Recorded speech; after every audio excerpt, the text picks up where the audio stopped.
morning out there.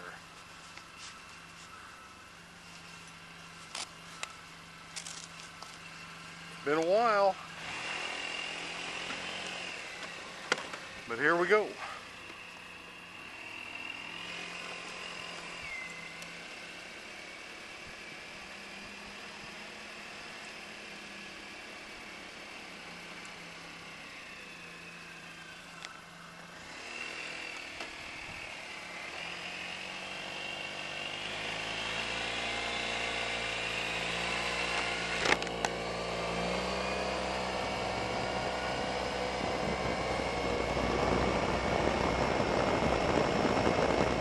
Well, I hadn't been on the Bergman for a while. The weather just has not been cooperating. There's been a few days I probably could have ridden, but there was a chance of rain, chance of freezing rain, or chance of freezing fog, or something like that involved, and I just haven't been on the bike for a while. Now, one of my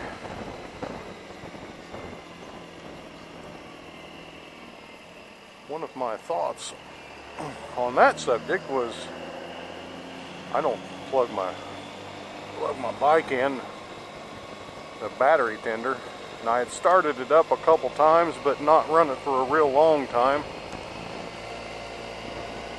and it was weak. Every time I tried to start it, it did start, but it was weak. This morning it was too weak to start it. I turned it over just a little bit, but not enough to start it.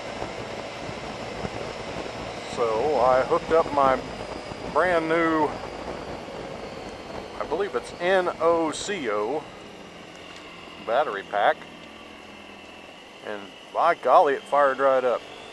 I'll put a picture of that about right here.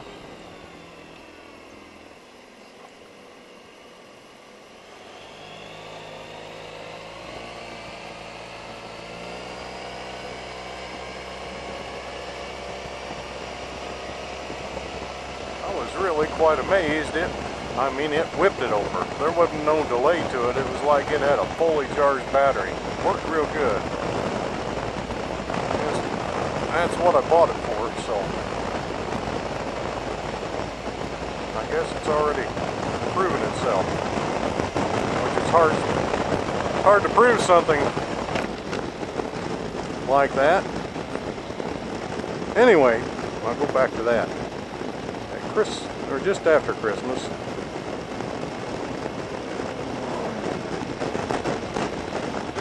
my favorite son come to visit me from Oklahoma. He said while he was loading up his wife's SUV, the dome light was on a while and it drained the battery pretty good. Which, hell, there's probably 1,700 lights on the inside of a new SUV as far as dome lights. So he had ordered one of these, and I'll try to put a picture of that up of what he ordered right here. He had ordered one of these and had it sent to my house because it would be delivered while he was here, and I was impressed with its size, and it like the one I bought, both got 4.5 stars on Amazon in the reviews.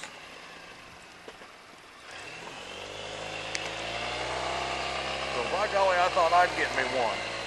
Looked like a handy item to have to include in the travel pack. Now, the one he bought, the difference between the one he bought and the one I bought is the couple of negative reviews on the one he bought were worse than the couple of negative reviews on the one that I bought. And that's the only difference that I can see. Now, the size of this thing, it's like, well, that thing's little. How can it start a car? But I bet any amount of money, if you take one of those new jumper packs that they sell, that's It's got the battery cables hanging off of it. It's got a handle and all that. I bet if you tear that apart, the battery on the inside is no bigger than this thing that I got. Now, this has got a, it won't inflate a tire. A lot of them will inflate a tire. It's got an LED light, which that come in handy this morning, shining down inside there so I can see the battery. It's got a USB port, which you charge it from a USB port. It's a mini USB, I believe. Don't quote me on that. I'll verify it in text in the video. And then it's got a USB out port where you can hook up cell phones and things like that and charge them off of this. It's got about a 3-hour charge on it, which is good. And they claim, well, this is a claim, and I don't know, you'd have a hell of a time testing this. They claim you'll get 20 starts out of it on up to a 6-liter motor. Which I'm not exactly sure how many 6-liter is, but that Ford 302 V8 I had was a 5-liter, so pretty good size. Anyway, like I said, it worked on this bike especially good. That was my main goal. I was stuck one time when this battery was dead, and you're kind of stuck. Even if you could push it, you couldn't start it with that automatic transmission. Let's see.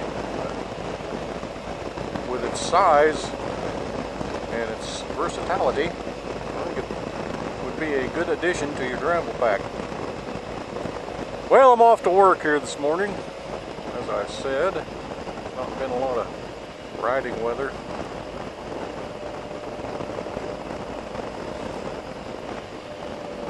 Today's supposed to be, it's just above freezing now. It's supposed to be up to 38. It's not supposed to rain for a few days or snow or anything like that.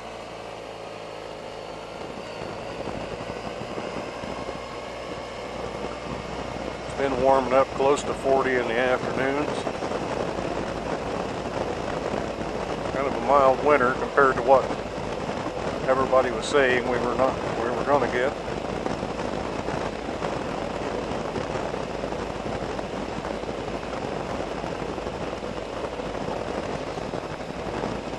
Which is fine with me. Just less firewood. Less firewood I have to cut, less firewood I have to haul, less firewood I have to burn, less ashes I have to haul out.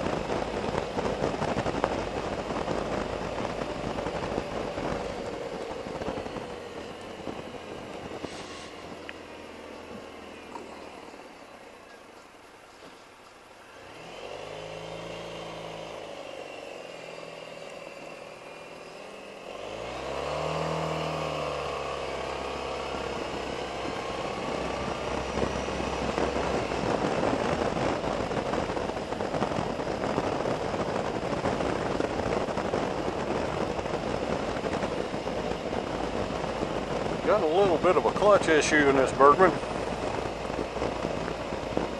and I believe it's because of the oil I chose to put in it.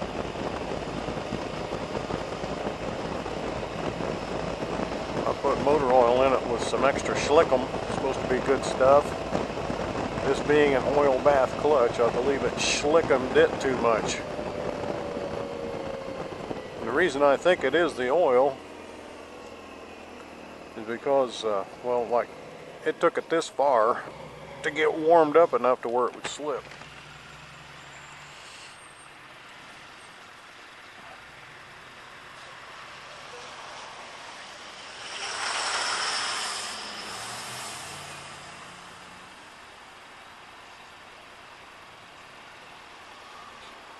The big story here, of course, is the deflatriots, which is kind of sad. Now, on more than one point, it's kind of sad that the deflatoriots thought they have to cheat to win, which I said at the start of the season, if I was a deflatoriot fan, I'd be pissed off. They were having a meltdown season at the first of the season. And when the papers come out talking bad about them and talking bad about Brady, is he done? Does he need traded? Do we need to get rid of him and get somebody else? Then they decided they better start playing. So it's like, okay, we pay you a lot of money to come out here and play football. And seeing as how you know you've got your job, you're not doing your best. But when we start threatening your job, then you come out and do your best. That would have pissed me off, but I'm not a deflatorioit fan anyway, so it really didn't bother me much, other than standing back and look at it. Anyway, their whatever, the 45-7 win over the Colts would not have made any difference with deflated balls. Those of you who have not been following that, they had 11 of their 12 game balls were not inflated to proper pressures. They were 2 pounds less.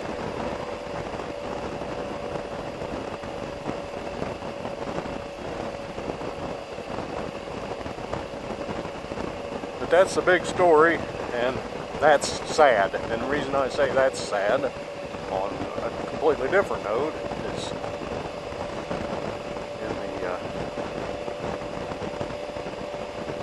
Navy Thomas's 8th president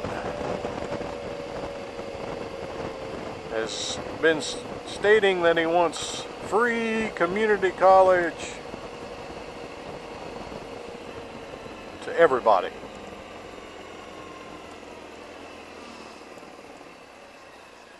Now, one way he's planning on paying for this is to start taxing the 539 plans. So if you've been saving money, now the 539, for those of you who don't know, if you want to save money back for somebody's education, after you have paid taxes, income taxes on your money, you can take that money and invest it in these 529 plans.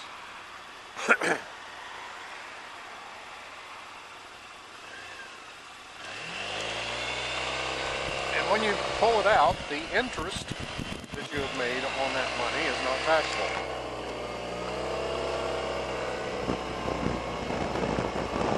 Anyway, they're planning on taxing that, reversing that. So that anybody out there that has been using this one little tax break to save some money for their child's education, yeah, just fooling. We're going to take that and pay for somebody else's education. Thank you very much. That, my friends, should be the talk of the day. Along with all the other crap that's going on. But the deflatoriots, that's the big story. So it goes. So it goes in this American Idol country we live in. Enough said. We'll see y'all later. Oh yeah, let's throw this in there. One thing I did read about my little clutch problem was I started putting good old regular motor oil in this thing and circulated it through, that sooner or later it would wash off that crap that's on my clutch. And you know, it seems to me like it is. It's slipping a little bit this morning, but not near as bad as it was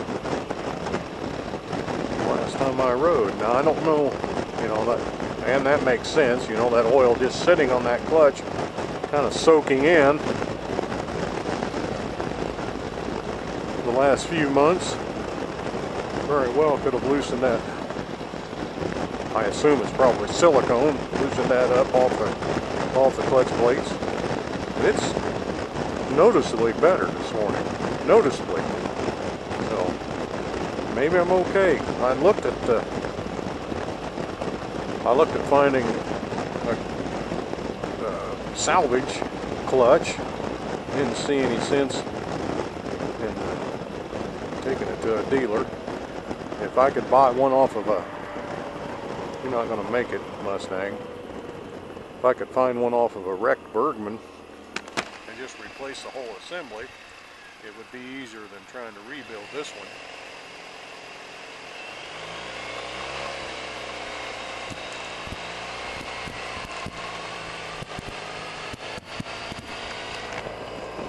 As far as that goes, I could slip on one from a wrecked one and rebuild this one and have another one in case I needed it.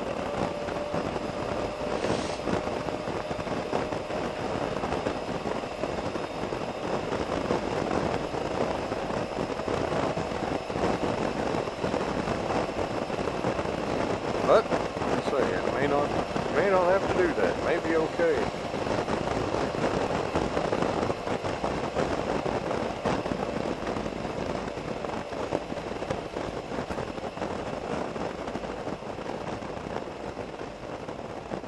Hey, you know, having a centrifugal clutch that runs in oil just does not make any sense to me.